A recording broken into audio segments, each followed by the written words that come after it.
Welcome to the Nevis Newscast for Thursday, October 30th, 2025. I am Bronte Swanston Hendrickson. His Excellency David Perez, Outgoing Ambassador of the Republic of Cuba to St. Kitts and Nevis, paid a farewell courtesy call on Premier of Nevis, the Honorable Mark Brantley, on Wednesday, October 29th. As the ambassador's tenure comes to an end, he will be returning to his country. Have been 4 years. 4 years that time goes fast, but has been hard working days. And during this time, as you mentioned, Cuba and the Caribbean have excellent relation, and we have a presence in the whole countries here, nation. And for us, it's a pleasure to contribute to the development of this country, St. Kitts, Nevis, and other places in the Caribbean. And of course, another things that I have to mention is the presence of our doctors working here at the hospital. And I heard that they are doing well. So I want to express the will of our government to continue stronger our relation. And yes, I hope to come back in the future. You have been a very good friend to the Federation of St. Kitts and Nevis, but also a very good friend to Nevis. And in fact, I think the Nevisian public should know that it is because of the ambassador and his intervention why we now have some of our young people in Cuba specializing in terms of various disciplines and who hope to come back to serve us in the field of medicine. And I want to thank you and to let you know you will always have a home here in St. Kitts and Nevis. We have been blessed to have you. And please take my very warm regards back to your government, your president and government, and to your foreign minister. Following his meeting with the Premier, Ambassador Perez also met with Minister of Health, the Honorable Janelle Nisbet. You have been an excellent partner to us. I feel like we've had quality engagement over the years, and I want to wish you well on your endeavors after you've left St. Kitts and Nevis. I know you'd like to stay. We'd love to keep you here. But I understand that your tenure is now up and you will be departing from our shores. I think over the years I can testify that at the very least in the Ministry of Health, our partnership has been tangible. The support in terms of medical professionals through the Cuban Brigade has helped our health system to be what it is today. We've had doctors, we have technical personnel, and without that support, we would not be able to provide the health care that we have been to the people of Nevis. So I want to thank you so much in that regard for facilitating those requests and allowing your citizens and people to come and assist us in that way. We are very proud to have in our universities Nevisian students. Yes. And some doctors there making specializing currently. And in the future, you are going to receive the fruits of this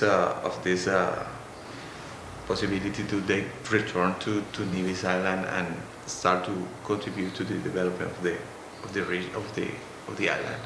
So thank you so much, Nevis, thank you for your support.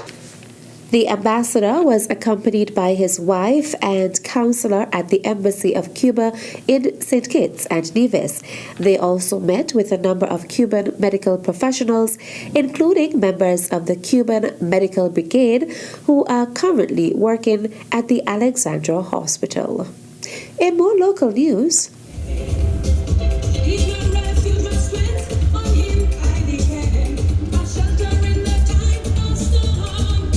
members of the Combermere Methodist Church say a march and rally coordinated by the church on October 23rd was a moment to stand together, speak out, and make their collective voices heard that they will not tolerate violence in the community. The march of witness from Newcastle Police Station proceeded via Rollins Pasture to the old Combermere School grounds. At various intervals along the route, members of the church made remarks urging the community to say no to crime and violence.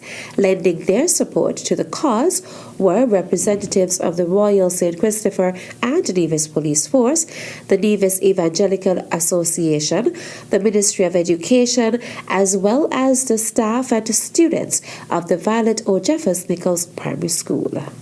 On July 29 this year, gun violence shocked our community when a young man was shot and killed right outside the Combermere Methodist Chapel, and stray bullets damaged the property of one of our members' vehicle, and the window of our chapel was also shattered. If that was not enough, last month on the 18th, while parents were dropping off their preschoolers, that's children 3 years to 5 years old, gunshots were spilled at a guardian of one of the preschoolers right outside the Combermere preschool. At the rally at the old Combermere school grounds, Reverend Steadroy Pemberton made the declaration of purpose. We have come to send a clear message of unity to perpetrators of these heinous acts, that we denounce that lifestyle. We invite all our people and people everywhere to say something if you see something. To the perpetrators, we offer you a better way of living. We offer you our God that we know.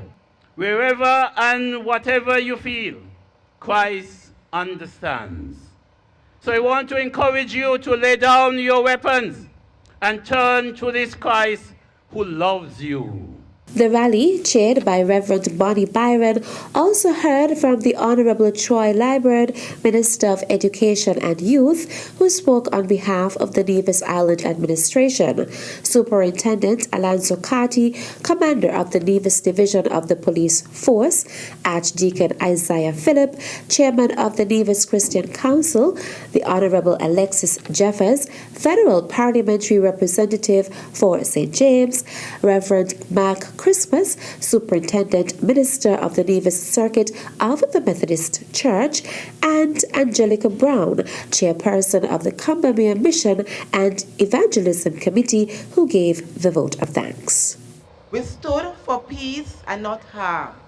Today, as a church and a community, we come together to make crime and violence history, and we will continue to raise our voices towards social ills. My task this morning is to say thanks to all for making this event successful. Still to come, Chamber of Industry and Commerce applauds government's crime-fighting efforts. I'll be right back with the details after this break.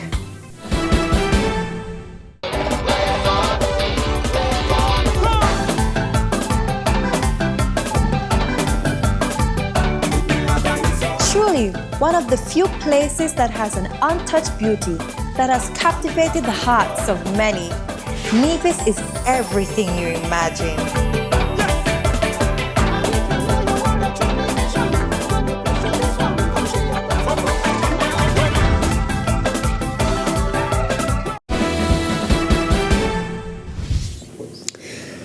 Welcome back. The St. Kitts and Nevis Chamber of Industry and Commerce has congratulated the government of St. Kitts and Nevis under the leadership of the Honorable Dr. Terence Drew for its bold and sustained efforts to reduce crime and enhance citizen security. This message was delivered in the Chamber's presentation during the Budget National Forum on Wednesday, October 29th. The Chamber also acknowledged the work of the government in improving forensic science capacity, deploying technology, and engaging communities in prevention efforts, quoting earlier reports that had expressed that investment in forensic science had resulted in significant reductions in homicide rates. The Chamber also expressed its belief that safety and security are fundamental prerequisites for private sector growth, investment, and job creation, adding that business confidence is supported when citizens and entrepreneurs feel secure, communities are stable, and public institutions are responsive. The Chamber of Industry and Commerce also reaffirmed its readiness to partner with the government, civil society, and local communities to help maintain a safe and prosperous federation where business thrives and citizens feel secure. October is Breast Cancer Awareness Month, and Nevis's Health Promotion Unit is inviting you to wear something pink on Friday, October 31st. Show support, raise awareness, and foster solidarity with those affected by the disease, with pink symbolizing hope, strength, and the ongoing fight for research and better patient care. By wearing pink, you participate in a global community effort that helps fund crucial research and provide much-needed support to patients and survivors. You can share your photo on Nevis HPU Facebook page. And that's it for this edition of the Nevis Newscast. On behalf of all of us here at the Department of Information, I am Bronte Swanston Hendrickson. Thank you for viewing.